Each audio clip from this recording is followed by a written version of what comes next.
반갑습니다. 바카데미아 유마경 이야기 시간입니다. 앞서 유마경 서두에 나오는 여러 보살들을 소개했고 그 뒤후에 보적이라고 하는 장자의 아들이 그와 같은 부류인 장자의 아들들 500명을 이끌고 부처님이 계신 곳을 찾아왔습니다. 그리고 각자 가지고 온 보배로운 일산을 바치는데 그거 다 합치면 한 500개 됩니다. 그것을 부처님이 받아들고 하나로 만들었다 하면서 여러 가지 신통력을 보여줍니다. 신통력이라고 하는 것은 실제로 그러한 신비스러운 일들이 일어났다라고 말할 수 있기도 하지만 물론 믿는 사람들은 그렇게 일어났다고 생각합니다. 그러나 또 한편으로는 일종의 상징으로 보실 수 있습니다. 그래서 그 상징적인 의미가 뭐냐? 제가 일적다 다적일 또는 일중다 다중일 하나가 곧 여럿이고 여럿이 하나다.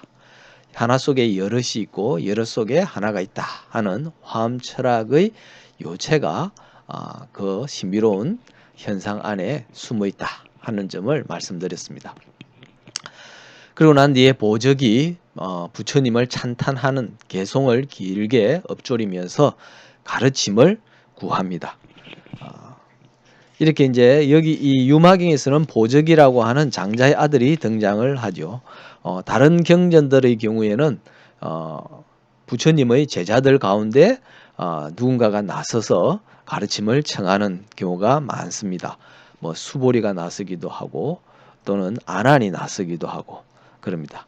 근데 유마경에서는 보적이라고 하는 새 속에 사는 불자, 즉 제가 신자가 나서서 가르침을 청합니다.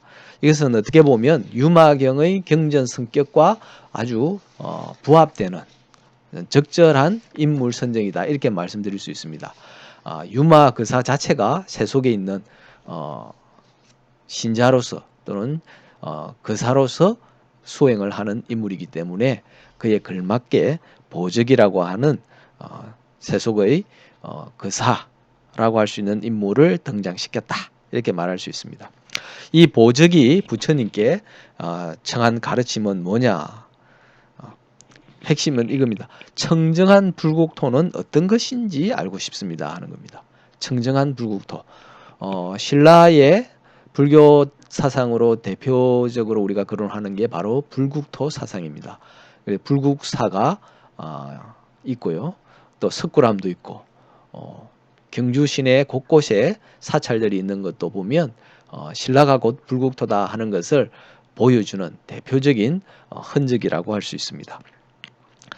보적의 경우에 청정한 불국토는 과연 뭐냐 하는 좀 특이한 물음을 던졌습니다. 특히 여기 이제 보적이 하는 말 가운데 모든 보살들에게 청정한 국토를 이룰 수행에 대해서 설해 주십시오 이럽니다. 모든 보살들에게 청정한 국토를 이룰 수행에 대해서 흥미롭죠. 보살들이 어떠한 수행을 하면 그가 있는 곳이 청정한 국토, 불국토가 된다 하는 겁니다. 그래서 보살의 수행 여부에 따라서 보살이 있는 곳이 불국토가 될 수 있다 하는 것이 암시되어 있습니다. 매우 중요한 문제가 여기에 담겨 있습니다. 이에 대해서 부처님께서 이렇게 말씀하십니다. 훌륭하다 보저가 모든 보살을 위해 열에게 청정한 국토를 이룰 수행에 대해서 물었으니 자세히 듣고 들으며 잘 생각하라. 너를 위해 설할 것이니 이렇게 대답을 하시고는 그 다음부터 부처님께서 가르침을 펼치십니다. 여기에서 중요한 것 중에 하나가 자세히 듣고 들으며 잘 생각하라 하는 구절입니다. 얼핏 생각하면 별것도 아닌 것 같은데 가르침을 주는 입장에서는 굉장히 중요한 부분을 거론한 거다 이렇게 보시면 됩니다. 대체로 우리가 가르침을 청하고 가르침을 듣죠. 듣는 것으로 또 귀 기울여서 잘 듣는 것으로 충분하다고 생각할 수 있습니다. 그런데 그렇지 않습니다. 듣는 것은 듣는 것에 불과합니다. 흔히 우리가 착각하는 게 들으면 바로 안다. 들은 것으로 안다고 생각하는 경우가 많은데 그것은 오해입니다. 들은 것은 들은 것에 불과하고 아는 것과는 전혀 다른 차원입니다. 우리가 책을 읽으면 다 아느냐? 읽지만 사실은 읽었을 뿐이고 그리고 어떠한 내용이 담겼다는 정도는 알 수 있지만 내가 읽은 내용이 정확하게 무엇인지까지는 알지 못합니다. 정확하게 아는 것까지 가는 것. 읽은 것이 곧 아는 것이 되고 들은 것이 아는 것이 되기 위해서는 내가 그것에 대해서 읽거나 들은 것에 대해서 아주 깊이 생각하고 잘 헤아려서 실제로 거기에 담겨있는 뜻이 무엇인지를 그 의미가 무엇인지를 스스로 찾아내야 됩니다. 그러고 난 뒤에 안다고 할 수 있는 겁니다. 그러니까 내가 뭔가를 새로 들었다 또는 뭔가를 읽었다라고 하는 것은 그것이 사실은 어떠한 내용이든 나는 모르는 상태에서 읽고 들은 것에 불과합니다. 그리고 그건 내가 모르긴 때문에 그것이 정확하게 옳은지 그른지 또는 무엇을 말하는지를 알 수가 없습니다. 아는 것은 나한테 달렸다는 거죠. 가르치는 사람은 상대가 필요하다고 하는 것을 전해주죠. 전해주는 것에 불과합니다. 일러주는 것에 불과하고 알게 해주는 게 아닙니다. 그것을 정확하게 알고 있어야 됩니다. 불자들뿐만 아니고 공부하는 많은 사람들이 어떤 책을 읽고 어떤 가르침을 듣고서 지혜가 생겨나지 않는 것, 지혜가 늘지 않는 이유가 뭐냐? 어떻게 보면 단순합니다. 많이 읽고 많이 듣기는 했지만 읽고 들었을 뿐이지 그것을 내 것으로 만들지 못했던 것, 그것을 진정으로 알지 못했던 것이 문제입니다. 그래서 지혜가 늘지 않는 거죠. 여기서 부처님께서 잘 생각하라 라고 한 것은 바로 스스로 헤아리고 그 의미가 뭔지 음미하고 깊이 따져서 진정으로 알도록 해라 하는 뜻입니다. 듣는 것은 수동적인 행위일 수 있습니다. 근데 생각하는 것은 수동적인 게 아니고 적극적이고 능동적이고 주체적인 행위입니다. 내가 마음이 없고 자세가 갖춰지지 않으면 생각하기 어렵죠. 생각은 적극적인 행위입니다. 그래서 내가 읽고 들은 것이 과연 옳은지 그른지 무엇을 의미하는지를 헤아리는 것, 생각하는 것, 이것이 중요하다. 그래서 자세히 듣고 들으며 잘 생각하라 라고 미리 이렇게 못을 박듯이 말씀하신 겁니다. 그리고 부처님께서 이제 설법을 펴시는데 제일 첫 구절이 이렇습니다. 보저가 중생의 국토가 곧 보살의 불국토이니라. 보살이 어떤 수행을 하면 청정한 불국토를 이룰 수 있느냐라고 물었는데 제일 첫 마디가 중생의 국토가 곧 보살의 불국토다. 이렇게 말씀을 하셨습니다. 이것이 벌써 엄청난 충격을 주는 한마디다. 흔히 이제 부처님의 설법을 사자후 이러는데 그것은 우리가 이제까지 가지고 있었던 고정관념, 통념, 편견을 한꺼번에 무너뜨릴 정도로 강력하게 메시지를 담은 것이 탁 와닿았기 때문에 그것이 마치 사자가 포효하는 것처럼 느껴서 사자후라고 합니다. 이 첫 구절도 마찬가지입니다. 이 구절에도 이미 보살이라는 존재가 등장을 하죠. 사실은 그냥 불국토라고 해도 되는데 보살의 불국토 이래서 보적이 질문할 때도 보살의 수행에 대해서 물었고 부처님도 그 보살을 중심에 놓고 이야기를 합니다. 불교의 역사에서 보살의 등장은 대승불교가 형성될 때 나타나는 거다라고 이미 말씀드린 바 있습니다. 그래서 대승불교를 대체로 보살운동이다라고 말을 한다고 그랬죠. 보살은 원래 산스크리트 보디사트바를 한자로 표기한 겁니다. 보디는 깨달음을 말하고 사트바는 중생을 말합니다. 그래서 보디사트바 이러면 깨달은 중생 또는 깨달음을 구하는 중생 이런 뜻입니다. 그러니까 핵심은 중생이란 말이죠. 중생과 깨달음입니다. 그래서 깨달음을 구하려고 하는 중생이면 다 보살입니다. 오늘 우리가 사찰에서 불공 드리고 열심히 보시도 하고 하시는 불자들을 보살 또는 보살님이라 그러는데 대승불교에서 볼 때는 매우 타당한 명칭이다 이렇게 말을 할 수 있습니다. 근데 이런 보살이 왜 등장했느냐? 사실은 대승불교가 나타나기 전에는 보살이라는 존재가 중요하지 않았고 그리 큰 의미를 갖지 않았습니다.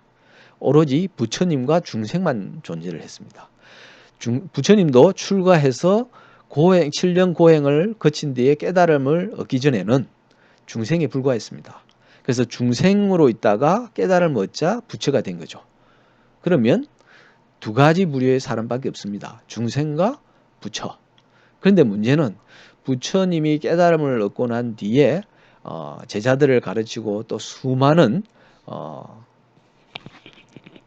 수행자들에게 가르침을 주고 또는 불자들이 찾아오고 하는 과정에서 부처님은 단순히 깨달은 사람을 넘어서 마치 신과 같은 존재로 여겨지기 시작합니다.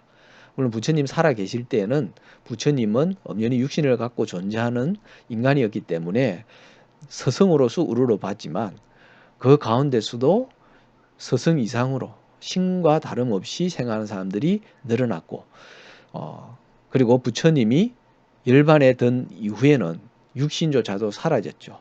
그러다 보니까 그 이후에 불교 수행자들은 부처님을 이제 살아있는 사람으로서 여기기보다 마치 신적인 존재인 것처럼 생각하기 시작을 합니다.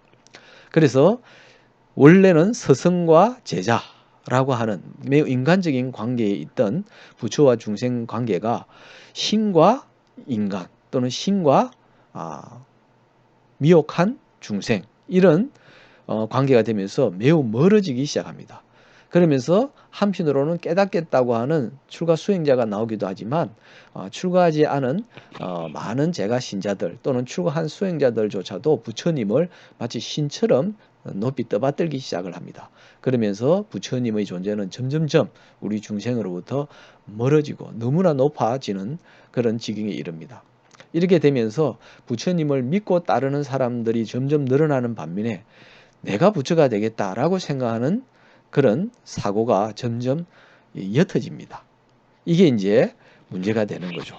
그리고 출가한 승려들은 바로 그런 부처님을 마치 신적인 존재인 것처럼 뒤에 배경에다 두고 불자들을 끌어모으고 보시하게 하고 무조건 기도하게 하고 하는 이런 형태의 종교로 변형되어 가기 시작합니다.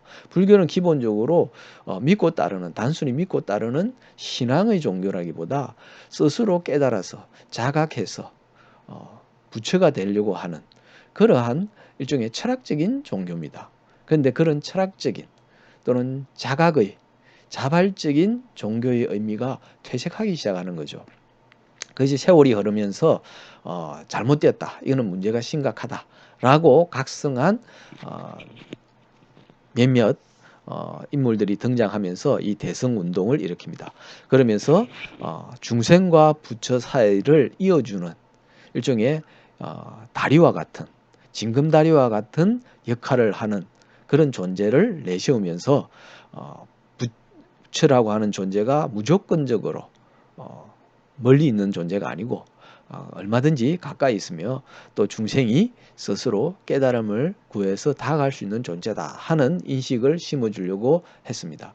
그렇게 해서 내세운 인물이 바로 보디사트바, 한자어로 처음에는 보리살타 그리고 줄여서 보살 이렇게 명명한 그런 존재가 나타난 겁니다. 그래서 깨달은 중생이 궁극적으로는 부처가 되는 거죠. 그래서 유마경도 대승불교가 나온 이후의 경전이기 때문에 이 보살이 중요하게 등장을 했고 부처님의 가르침도 제1성이 중생의 국토가 곧 보살의 불국토다. 보살의 불국토가 곧 그냥 부처님의 국토, 불국토가 되겠지요. 그래서 그것을 분명하게 나타내기 위해서 제일 첫 마디가 중생의 국토가 곧 보살의 불국토니라 라는 말로서 시작을 했습니다.